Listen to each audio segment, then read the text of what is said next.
As an immigrant to this country, I would like to say a few words to my fellow Americans and to our friends around the world about the events of recent days.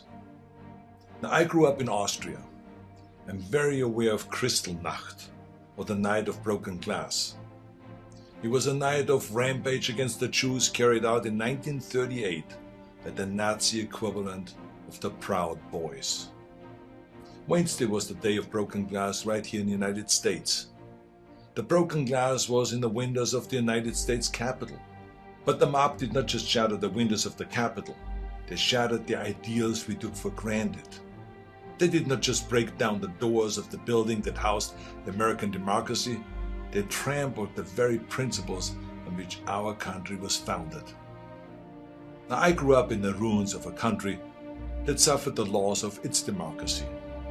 I was born in 1947, 2 years after the Second World War. Growing up, I was surrounded by broken men drinking away their guilt over their participation in the most evil regime in history. Not all of them were rabid anti-Semites or Nazis. Many just went along, step by step, down the road. They were the people next door. Now, I've never shared this so publicly because it is a painful memory. But my father would come home drunk once or twice a week, and he would scream and hit us and scare my mother. I did not hold him totally responsible because our neighbor was doing the same thing to his family, and so was the next neighbor over. I heard it with my own ears and saw it with my own eyes. They were in physical pain from the shrapnel in their bodies and in emotional pain from what they saw or did. It all started with lies and lies and lies and intolerance. So being from Europe, I have seen firsthand how things can spin out of control. I know there is a fear in this country and all over the world that something like this could happen right here. Now, I do not believe it is, but I do believe that we must be aware of the dire consequences of selfishness and cynicism. President Trump sought to overturn the results of an election, and of a fair election. He sought a coup by misleading people with lies. My father and our neighbors were misled also with lies, and I know where such lies lead. President Trump is a failed leader. He will go down in history as the worst president ever. The good thing is that he soon will be as irrelevant as an old tweet. But what are we to make of those elected officials who have enabled his lies and his treachery? I will remind them of what Teddy Roosevelt said. Patriotism means to stand by the country. It does not mean to stand by the president. John F. Kennedy wrote a book called Profiles in Courage. A number of members of my own party, because of their own spinelessness, would never see their names in such a book, I guarantee you. They're complicit with those who carried the flag of self-righteous insurrection into the Capitol. But it did not work. Our democracy held firm. Within hours, the Senate and the House of Representatives were doing the people's business and certifying the election of President-elect Biden. What a great display of democracy. Now, I grew up Catholic. I went to church, to Catholic school. I learned the Bible and my catechism and all this. And from those days, I remember a phrase that is relevant today: a servant's heart. It means serving something larger than yourself. See, what we need right now from our elected representatives is a public servant's heart.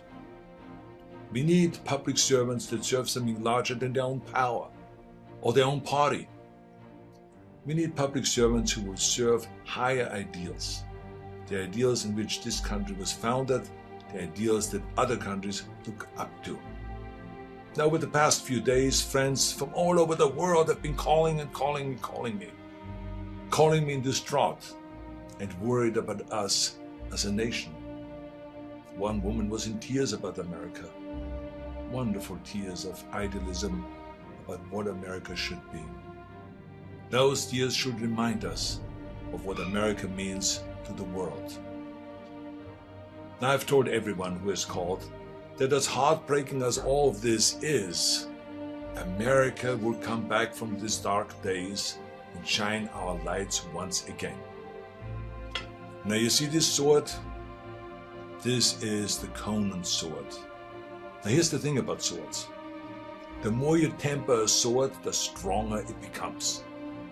The more you pound it with a hammer and then heat it in the fire and then thrust it into the cold water and then pound it again and plunge it into the fire and into the water, the more often you do that, the stronger it becomes. I'm not telling you all this because I wanted to become an expert sword maker, but our democracy is like the steel of this sword. The more it is tempered, the stronger it becomes. Our democracy has been tempered by wars, injustices, and insurrections. I believe, as shaken as we are by the events of recent days, we will come out stronger because we now understand what can be lost. We need reforms, of course, so that this never ever happens again. We need to hold accountable the people that brought us to this unforgivable point. And we need to look past ourselves, our parties, and disagreements, and put our democracy first. And we need to heal together from the drama of what has just happened.